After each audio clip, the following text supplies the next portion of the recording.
नमस्कार दोस्तों, आज जो कहानी हम लेकर आए हैं उसका शीर्षक है द्रौपदी भीम को क्यों मारना चाहती थीं।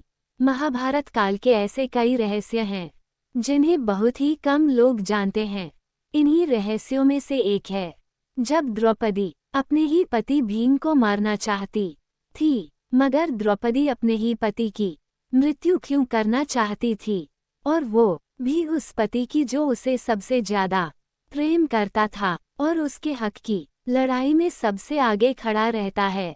दरअसल पांडवों की पत्नी द्रौपदी माँ काली का रूप थी। इस बात का ज्ञान अर्जुन को था, जिसके बाद एक दिन अर्जुन द्रौपदी के कक्ष में गए।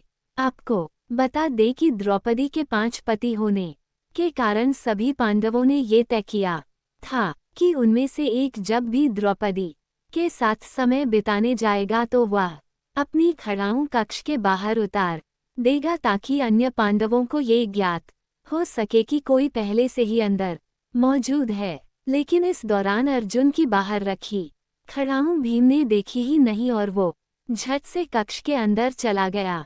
अब जैसे ही भीम कक्ष के अंदर गया वैसे ही उसने देखा कि वहां अर्जुन पहले से ही मौजूद था और वो द्रौपदी के पांव दबा रहा था। ये दृश्य देख भीम आग बबूला हो गया और उसने अपने गदे से अर्जुन पर प्रहार कर दिया। उस व्यक्ति द्वारा ऐसा करने पर भीम की नींद खुल जाती है और भीम वहीं पेड़ पर बैठे हुए ही ये नजारा देख रहे होते हैं।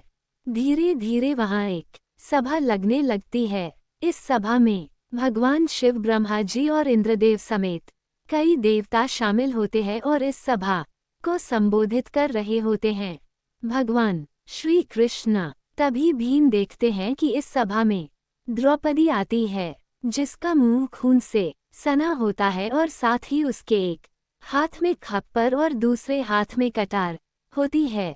द्रौपदी को बिना अपने पतियों के अकेले देख भीम और आग बबूला हो जाता है, लेकिन वो वहीं रहकर ही ये सब दृश्य देख रहा होता है।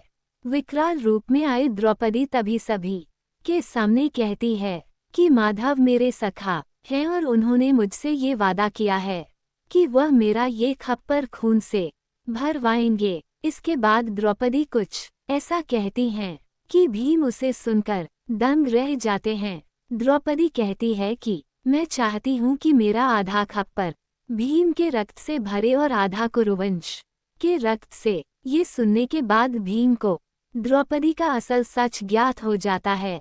उसे पते लग जाता है कि द्रौपदी कोई और नहीं बल्कि मां काली का ही रूप है। द्रौपदी की ये बात सुनकर भीम काफी डर जाता है और सभा खत्म होने के बाद वो डरते हुए श्री कृष्ण के पास जाता है और उन्हें पूरी बात बताता है कि उसने सभा में जो कुछ भी हुआ है वो सब देखा है और वह अपनी जान कैसे बचाए इसका भगवान श्री कृष्ण से समाधान मांगता है। इस पर श्री कृष्ण भीम को बताते हैं कि द्रौपदी महाकाली का रूप है और उनका ये जन्म केवल खप्पर भरने के लिए ही हुआ है। जिसके बाद घबराकर भीम कहते हैं कि मगर द्रौपदी तो अपना आधा खप्पर मेरे ही रक्त से भरना चाहती है। जिसके बाद श्री कृष्ण भीम को इसका समाधान बताते हुए कहते हैं, हे भीम, तुम चुपचाप अपने कक्ष में जाओ और भोजन मत करना, चाहे जो जाए।